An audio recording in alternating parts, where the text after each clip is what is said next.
Well, I have a confession. I'm a local politician. Now, that's not a vision that people describe on college applications. It's not something for which you're prepared at career services. It's not really a career, so to speak.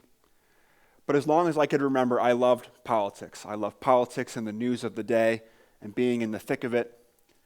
I grew up in Waterville and graduated from Waterville High School, and in the fall of 2005, after applying to Colby Early Decision, I found myself on a Coot hiking trip for orientation. What I remember about that Coot trip is that it rained and rained and rained and rained, and this was before smartphones, so one could be hiking in the Maine woods and be somewhat isolated from the outside world. When we came back to campus, we learned about really why it was raining, about the weather pattern up the East Coast. We learned about Hurricane Katrina in New Orleans. And it's hard to describe the impact that Katrina had on politics in this country for a little while. It exposed a lot of sentiments about government and competence in government, and also poverty and discrimination. It was an awakening, so to speak, especially for people of my political persuasion who were on the outs, because President Bush had just been reelected a year before. And you see, right before I left for Coot, there was an opening on the Waterville City Council for the neighborhood where I grew up. I thought about it, well, maybe I could do that. No one else wanted to take the plunge. The truth is that I was 19 and probably didn't think it through, but I decided to run, and I got my party's nomination, and then I had no general election opponent. So in January, I was the biggest dork on campus. I was a city councilor, and I learned a lot, actually, about school budgets and property taxes and community policing. And then 2 years later, there was an opening in the state legislature for an area that included my neighborhood and Colby and part of Oakland. So much of local politics is timing and luck, and I took the plunge again. This was my junior year. My biggest fear, I think, was that I would be branded a kid, a Colby kid no less, running for the legislature. So sure enough, after I announced, the local paper, the Morning Sentinel, put a front page story about a 21-year-old Colby Jr. running for the State House. And after that story ran, I was knocking on doors in Oakland, and I went up to someone's house, and I knocked on the door. A man came out, and I put out my hand and said, "Hi, I'm Henry Beck," and he interrupted, and he pointed and said, "Do you see that pile of scrap by my truck? That's scrap metal that I'm going to take to a scrap yard, and it will be pounded down and melted and then processed and sold as a metal product somewhere else. I'll get some cash in my pocket. I read that Morning Sentinel article about you. I know who you are. And as far as I'm concerned, I had to send you to the metal yard and vote for that pile of junk for the legislature in Augusta." So the Morning Sentinel had thrown me off message a bit. But the man and I talked, and I listened, and he talked, and I listened, and I went on to the next house, and I won a primary election. And once again, in the general election, I had no opponent. That wouldn't be true later on. I've seen just in 6 years the influx of money, even in local politics, and how campaigns have come to last too long and cost too much. What makes this story difficult for me to tell is that I resolved very early not to talk about my age and running and serving. I resolved instead to really keep it local and keep my head down. I knew that the voters had taken a chance on me, and I knew I had to prove myself a bit, because local politics, and politics too, is a marathon and not a sprint. If you want to do well, you must beat expectations. It's hard to beat expectations by doing better, but you can beat expectations by doing the unexpected. So I did the unexpected. Again, I kept my head down, and I became a wonk and dork about little tiny laws that help people. And I can name them for you from memory.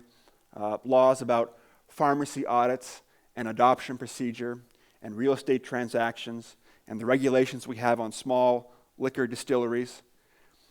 I did do one interesting law about screening infants for congenital heart defects, but most of all, I tried to keep it simple and keep it local. I also learned that politics is not like the West Wing or House of Cards. It's a lot of hard work, and especially at the local level, it's hard work done alone. You alone knock on hundreds of doors and write thank you cards, and you spend beautiful summer days at parades and Friday nights at dinners. You must be painfully polite, even when people aren't so polite to you. You often have to vote for very imperfect things, and so you become the face of disappointment or even unfairness. You can't always think out loud. You have no permanent enemies, maybe no permanent friends. You can't always post what you want on Facebook. I understand that my story is not so unique. Many people of all ages run for and win local office. I hear a lot from people, they say something to the effect, my uncle ran for school board or legislature where I'm from, and he's crazy. I can't believe anyone voted for him. And of course, we know what people think, that, local politics is dull or uninspiring, maybe even seedy.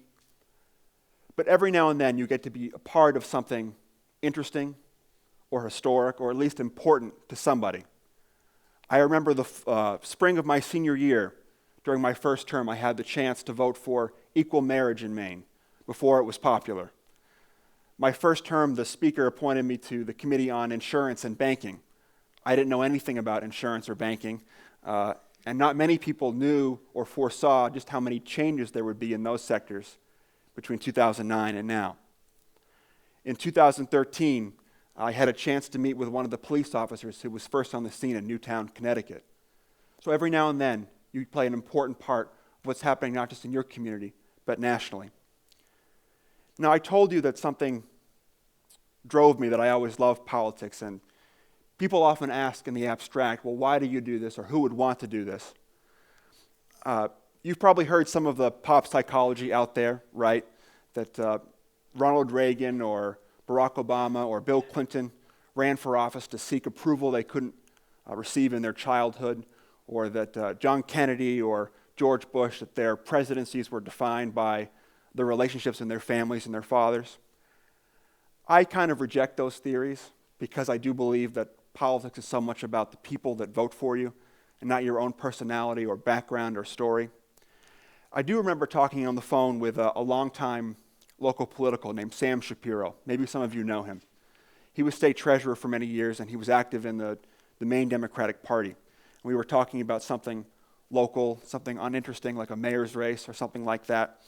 And he said, Henry, when I was your age, I was just like you. I was so competitive, and politics meant a lot to me, and I everything was about the party and running and winning. Looking back, I think maybe it was because I was Jewish, so I was a little different than other people. Maybe I had to prove myself. So I hung up the phone and I thought for a moment, well, maybe that's it. This is old news, it's not some disclosure, but growing up in central Maine and at Colby, I knew that I was a little different from others. Especially when I thought about my career, I didn't know how to think about or talk about my personal life, that I was gay and running for office. That's not why I do this, but I will say what it's meant is that it's made my job a little bit better. I know what it's like to walk into a room and be a little different than others, to be on the outside just a bit. So it's easier to see both sides of an issue. You don't keep grudges, you're more respectful. But back to my earlier point. Those in local politics really are on the front lines of the big national issues that people care about. It's people in local office who are closest to the people. And so you sit with people who have gone through job loss or foreclosure. You sit with business people that are worried about taxes or regulation. I have a bill right now, and as of Friday, it's still in committee. It has to do with medication that people take when they're going through a drug overdose. And I was asked to put the bill in. I didn't think much about it, but it created some local buzz. And as a result, I've heard from people who I've never met and may never know, who have talked about losing their sons and daughters and their parents and their siblings to drug overdose. If you earn it, people will trust you, and they will talk with you about their lives and their challenges. And sometimes you can help them and make a small impact on them. Here's the big point of my talk. When I ran for city council, nobody else wanted to take the plunge. And again, when I ran for legislature the first time in my general election, I had no opponent. I probably could have been defeated. They could say I was too young or too inexperienced, I didn't have enough exposure or life experience. But sometimes, somebody somewhere has to take the plunge. Especially here at Colby, where you are very privileged, frankly, to learn about political theory and history, to be taught by some very bright people. You have an opportunity to take that plunge if you are so inclined. And in fact, as I said, it's hard work, but the mechanics are simple. Anybody can knock on a door and ask for a vote. It takes a little more time, but anybody can sit down with someone and try to solve a problem. And even if you're not here, if you are in this country, you are unlike many people in the world in that we live in an open society where anyone who is legally eligible can run for and win office safely in a fair election. If you work hard and try to do what is right, people will thank you sometimes. And I thank you very much for letting me talk with you today. I wish you the best of luck this semester. Thank you again.